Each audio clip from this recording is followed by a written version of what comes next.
discussing today, why is it important to do our shadow work? So I am Fox RedSky. I am your astrologer, your soul coach, and we're discussing the importance of doing shadow work. So astrology is just one of the tools that you can use to uncover and identify unconscious patterns in your life. And that's basically, in a nutshell, what shadow work is. We have these programs that we receive from our first caregivers, and sometimes these programs are amazing and sometimes these are not the best. But regardless, whatever the lessons that we've come here to learn, when we acknowledge and process that shadow work, then we are stepping into our full, true, highest timeline, our greatest manifestations, our ability to draw abundance and to attract our soulmates.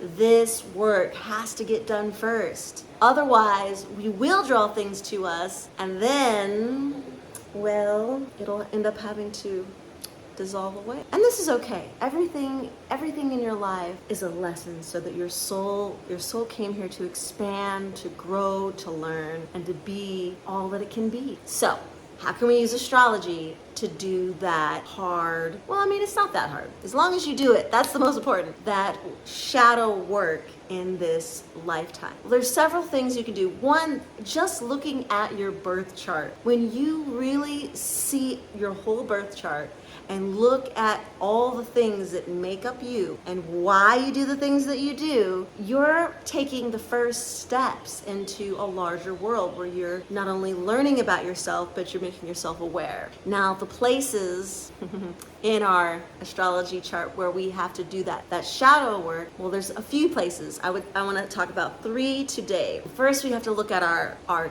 descending house, our 7th house.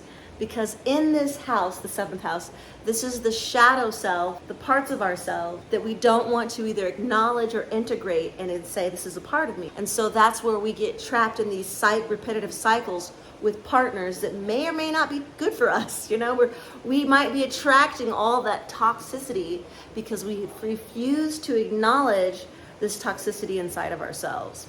The second place that I would look at when working on your doing shadow work is our Chiron. So Chiron is the wound that we come into this world with. This is like the lesson that we've come to learn. And really, when we ignore it, when we choose to not really work with it, it's going to eventually return. You know, it's going to remind us this is the work we've come here to do. So looking at your Chiron, looking at your 7th house, these are 2 really simple ways to really distinguish what are the things that I need to work on and look at.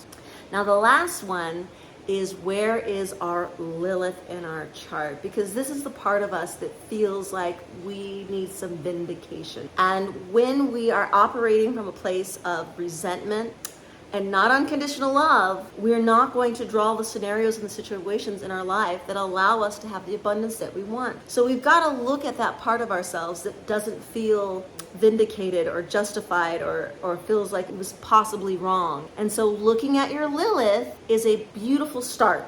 It's a beautiful start. Now, everybody's chart is different. And so the karma that you have in this life, you know, is going to be different from the next person. So this is just a very simple idea in terms of like what you can begin to do in terms of shadow work. If you want to look more personally into your own work and your shadow work that you have to do in this life, that's what I do, babe. I am a soul coach, and I'm here to bring you in the highest alignment with your truest and greatest desires. Because when one of us rises, we all rise. So when you are doing well, then you help the whole collect begin to shine in the light. That's an amazing thing. So, wow. So I want to thank you so much for listening to me, kind of tapping and dipping your toes into some of the shadow work that you may be doing right now or may want to do. If you want to reach out to me or learn more, you can always go to my website, astrologyobsessed.com, or you can go to reach me at a Patreon at Astrology Obsessed as well. Anyway, my main concern is wherever you are in the world, whatever you're doing, I hope you are in your highest and greatest time. I am sending you all my love, wherever you are in the world.